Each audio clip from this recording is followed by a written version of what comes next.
MLC ఎన్నికలు దగ్గర పడుతుండటంతో అభ్యర్థులు వేగం పెంచారు. కరీంనగర్, మెదక్, నిజామాబాద్, ఆదిలాబాద్ టీచర్ ఎమ్మెల్సీ స్థానానికి పోటీ చేస్తున్న మల్కా కొమరయ్య తన ప్రచారాన్ని ముమ్మరం చేశారు. పెద్దపల్లిలోని గాయత్రి డిగ్రీ కాలేజీలో ఆయన ఎన్నికల ప్రచారం నిర్వహించారు. తాను పుట్టి పెరిగిన ప్రాంతంలోనే ప్రచారం చేయడం సంతోషంగా ఉందన్న కొమరయ్య, నాడు చదువు చెప్పిన టీచర్ల వల్లే ఇవాళ గొప్ప స్థాయికి చేరానన్నారు. ఉపాధ్యాయుల సమస్యలపై తనకు పూర్తి అవగాహన ఉందని, తనను ఎమ్మెల్సీగా గెలిపిస్తే వారి సమస్యల పరిష్కారమే ధ్యేయంగా పనిచేస్తానన్నారు. గతంలో ఎమ్మెల్సీలుగా గెలిచిన వారంతా టీచర్ల సమస్యలను పట్టించుకోలేదని ఆక్షేపించారాయన.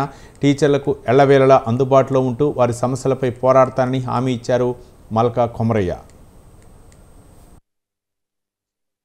నా సందేశం ఏంటంటే, వాళ్ళు టీచర్స్ స్టూడెంట్స్ బాగా చదువు చెప్పి చదివిపియాలి.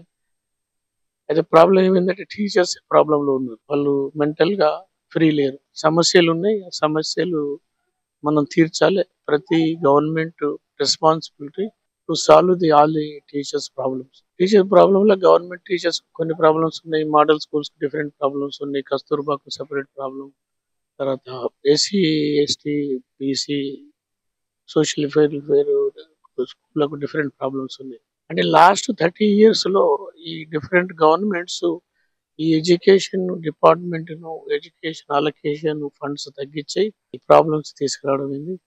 అయితే కొన్ని గవర్నమెంట్స్, పాత గవర్నమెంట్స్ మళ్ళీ ఎమ్మెల్సీ